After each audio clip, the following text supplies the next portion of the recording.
There are now calls for embattled Defense Secretary Pete Hegseth to publicly release the footage of a September 2nd strike on a boat in the Caribbean. It comes as several lawmakers this week were able to view the footage of that September strike. The Atlantic wrote, quote, "At one point, the men raised their arms and seemed to signal to the U.S. aircraft above, a gesture some who watched the video of the incident interpreted as a sign of surrender. Then a second explosion finished the men off, leaving only a bloody stain on the surface of the sea. Footage of the two men's desperate final moments made some viewers nauseated, leading one to nearly vomit. It was worse than we had been led to believe."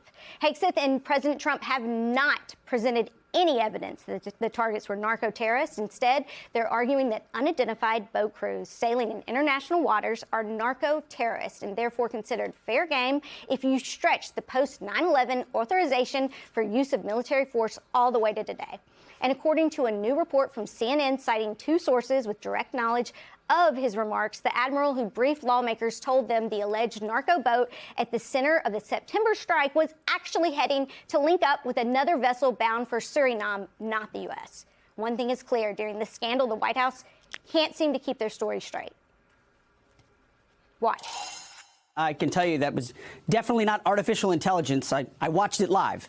We knew exactly who was in that boat. We knew exactly what they were doing, and we knew exactly who they represented. Will you release video of that strike so that the American people can see for themselves what happened? I don't know what they have, but whatever they have, we'd certainly release. No problem. I watched that first strike live.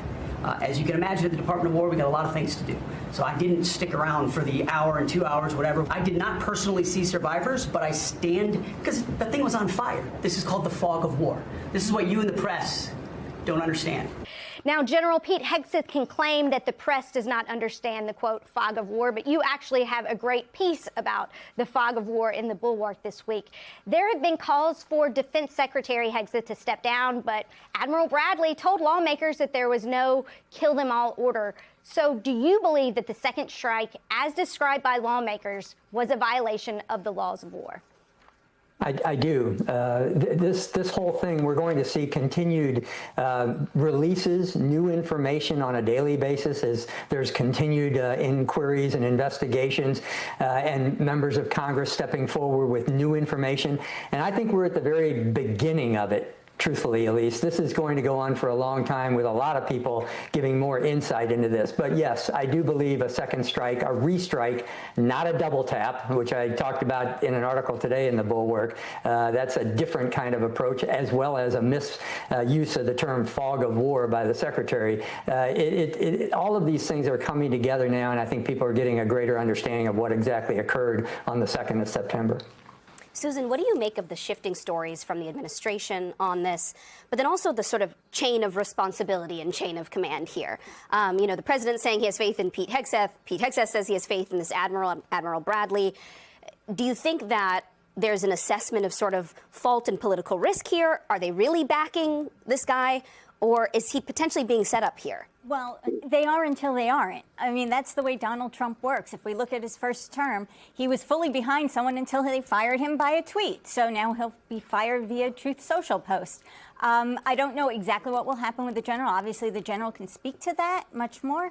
But what I'm concerned about is we are going to hear things come out one by one, which politically really does end up muddying the waters because people don't pay attention to every detail, and we can see people taking their sides. You're going to see Republicans dig in and Democrats dig in, and to do it on the institution of our military. And that's something, while we've always had a political theme use the military that way, they've never been put into a political fight quite like we're seeing it now. Yeah, to that point, General, what do you make of the optics of how the president, Pete Hegseth, are putting the military officers behind this operation in the spotlight? Usually, you know, American commanders-in-chief and the Secretary of Defense subscribe to the notion that the buck stops with them, right? That they take responsibility when a mission goes bad. Yes, there's questions about operational details, but the political leadership in this country usually mans up and says, hey, you know, this was our decision, this was our call. Not in this case. It seems they're throwing it down the chain of command. Everyone is saying, I don't know, I wasn't there, I didn't see the second strike. It was General Bradley that made that decision.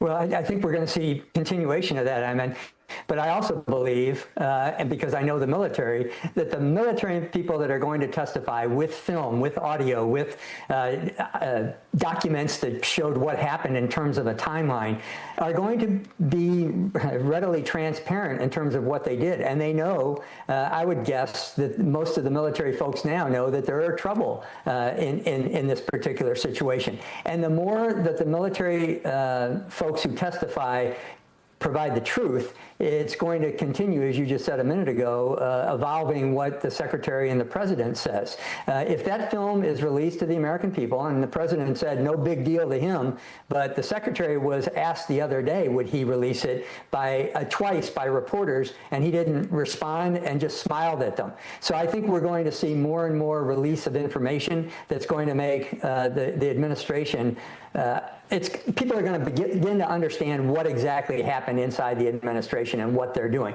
By the way, at one point, when Admiral Bradley went to testify, usually when a combatant commander goes to testify before Congress, especially in a secret session on something as important as this, he's usually accompanied by the chairman of the Joint Chiefs and the Secretary of Defense. Secretary of Defense did not go with him on Friday. So I think that's an indicator of what we're going to see in the future. Susan, I'm curious to get your thoughts on the disparate kinds of responses we've seen from Republican lawmakers. We have Don Bacon, who is retiring, of course, congressman, who has said that this is appalling. And then you have someone like Senator Tom Cotton, who is himself a veteran, who says that there's nothing wrong here. What do you make of the way that Cotton in particular, who, again, a veteran who should understand the use and misuse of fog of war, is defending this? I can't speak to how Cotton is handling this because it's deplorable. He's lying. He knows he is, and he's using the fact that he does have a military background to sound even more authoritative on the issue. But it is breaking down mostly on political lines. There are some Republicans who are saying, "I've seen this. It's horrific. Someone's got to be held accountable." But again, I feel like that everything that we're hearing, now, there is serious work to be done in investigations. Make no mistake about that. I expect my government to do that. But when it comes into the political lens, it's just a lot more noise out there, especially for the American public. And let's not forget, next week we're going to be talking about ACA subsidies. So all of a sudden this story moves off, and then it's the next thing, and it's the next thing. I think this story will stick with people because it seems in the polling, too, to alarm so many Americans who are highly uncomfortable with how this is all unfolding.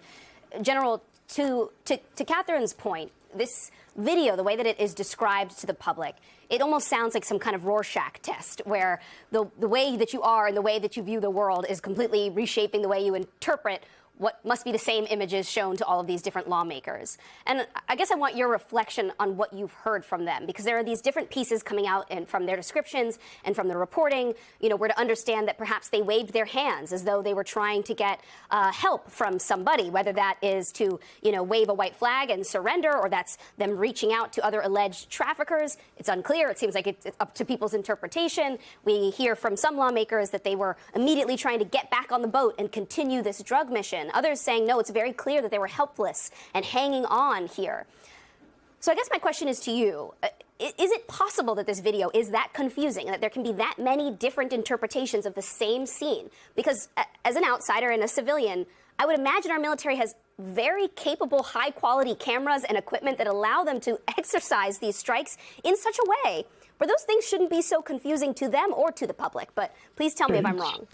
Should not be, and you're not wrong at all, Antonia. And what I'll tell you is I've used these kind of cameras in combat. They're very, they're transparent. You can see exactly what's going on. I've not seen the film that the lawmakers saw last week, but I got to tell you, the dynamics between many of the lawmakers, and you mentioned just a minute ago, Representative Bacon, he's also a veteran. He's a retired one-star general. We were together in Iraq in 2007.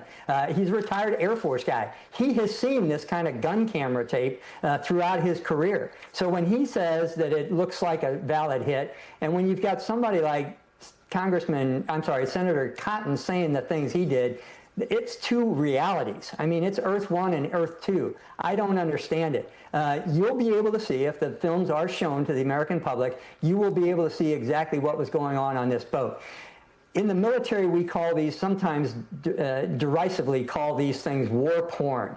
People like looking at it because it shows exactly what happened. And when you're making an assessment of what is occurring on the ground, or in this case on the sea, you can see what's happening. And I'll say one more thing. I was blown up one time in a Humvee by an IED. You're not looking to gather your material or turn the wheels around. You're shocked by the time that you're blown up, trying to figure out what to do next.